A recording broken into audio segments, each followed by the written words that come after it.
shape? Yes.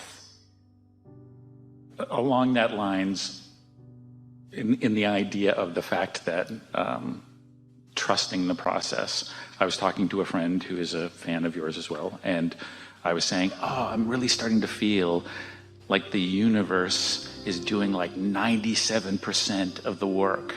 Yeah. And she said, that's so sweet that you think you're doing 3%.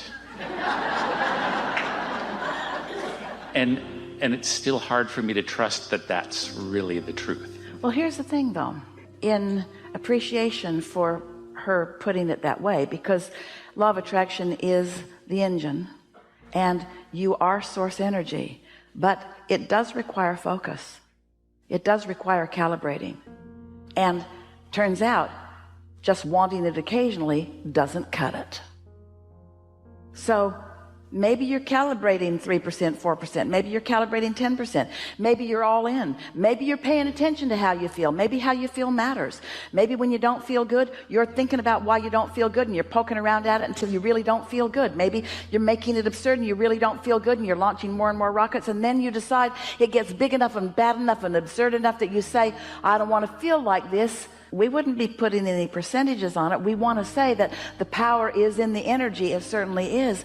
But a creator focuses.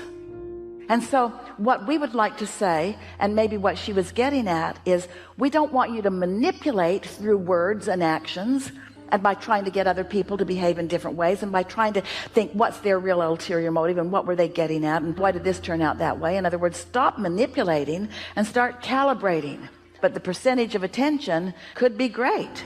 A lot less action, a lot more calibrating, a lot more thinking, a lot more feeling, a lot less speaking, and a lot less doing, and a lot less managing, and a lot less controlling, and a lot less trying to get other people to be different than they are so that you can feel better. But still, calibration is a real deal. It's real work. So that's where the work... That's only and always and ever will it will be. Because you were source energy. Oh, so happy.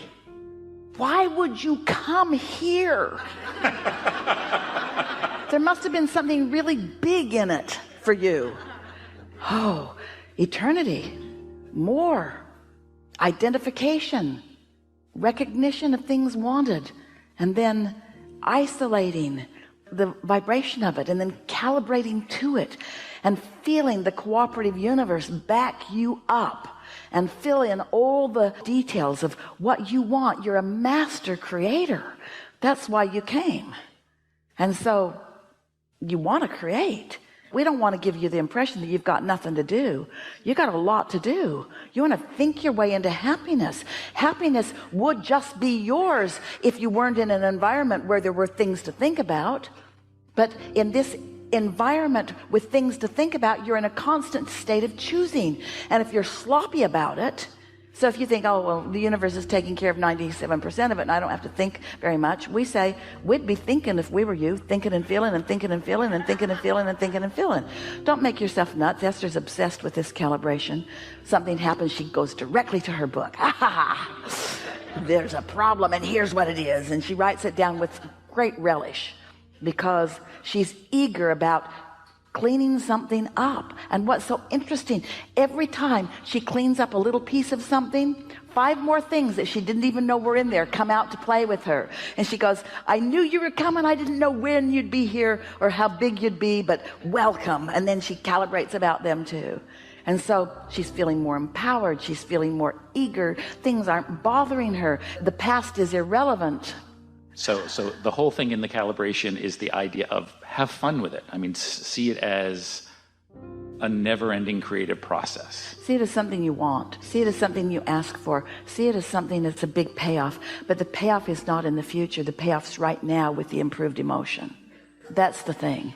It feels better right now. It feels better right now. And yeah, it's going to produce all kinds of great stuff. But don't let your ulterior motive be the great stuff. Let your motive be, this feels better right here and now. Yeah. Because when you think about it, let's go back to this conversation that we had earlier about it's attraction, attraction, attraction. So your inner being exists in a state of being as an attractor. And the law of attraction is responding to your inner being. And your inner being is sure and kind and love and smart and whole and full and eager. Your inner being is liquid love. Your inner being is infinite intelligence. Your inner being is expanded consciousness.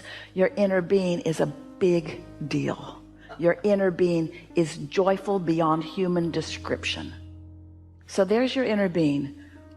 Who is you? Who is you? Radiating all this becoming, and not the becoming that you might be identifying before you got here and messed it up. No, you didn't get here and messed it up. You got here and made it more. Your inner being is more of all of that we were describing because of the contrast that you've allowed yourself to live. Because in calibrating, you calibrated more, and your inner being enjoys the moreness that you calibrated and calls you home to the fullness of the creation that you have set into motion. You see how it is? Does that make sense to you? Yes. So there's your inner being radiating all of this clarity and love and fun and joy of life, radiating it, being it. And here you are having some sort of a relationship with that part of you. So let's say you're having a hard time today. Your inner being isn't.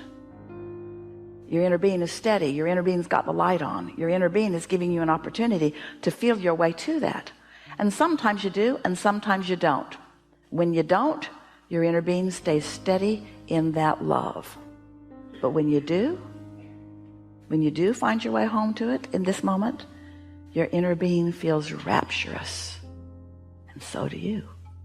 You know those goosebumps that come with that new clarity? You know that the love that washes all over you when you're loving someone so much that you want to turn inside out and lick them all over their face? You know those feelings? That's you in resonance with your inner being as you and your inner being are having your allowing moment. Because your inner being's been there. Your inner being's been out ahead of it. Now you're coming into it. Now you are allowing yourself to be attracted by your inner being into what your inner being has already become. And then the cycle just goes again and again and again. So here it is. I know what I don't want. I know what I do want. I launch a rocket of desire. It's not familiar to me because I'm more familiar with what I don't want. But I care about how I feel. And so I feel a little better, and I feel a little better, and I feel a little better, and I feel a little better. Line up with that. Now I'm in alignment with my inner being. And now my vibration rises. And now what my inner being knows about this flows into my experience. I'm brighter. I'm shinier. I feel better. And I get the stuff that I've been wanting. Boom. Manifestation happens. What else happened? Oh, a whole new set of contrasting experiences. I know what I don't want. I know what I do want. I don't really know what I do want. I more know what I don't want, but what I do want is calling me. And so I care about feeling good. And so I look toward what I do want. And then I'm called by my inner being toward what I do want. And I finally decide not to be stubborn. And I decide to go along because it worked out pretty well last time. And so I go along, and then I line up with it. And then I come into vibrational alignment, and things come into my head. And then boom, I have a manifestation. And now I also have a whole new set of contrasting experiences. And so I know what I don't want. I know what I don't want. That's just how it goes. That's the eternal process of becoming. And it's supposed to feel good. It's supposed to feel good. Love that. I love that I got a rampage too, because I always love when you rampage. So thanks for the rampage. Stay right there. Okay.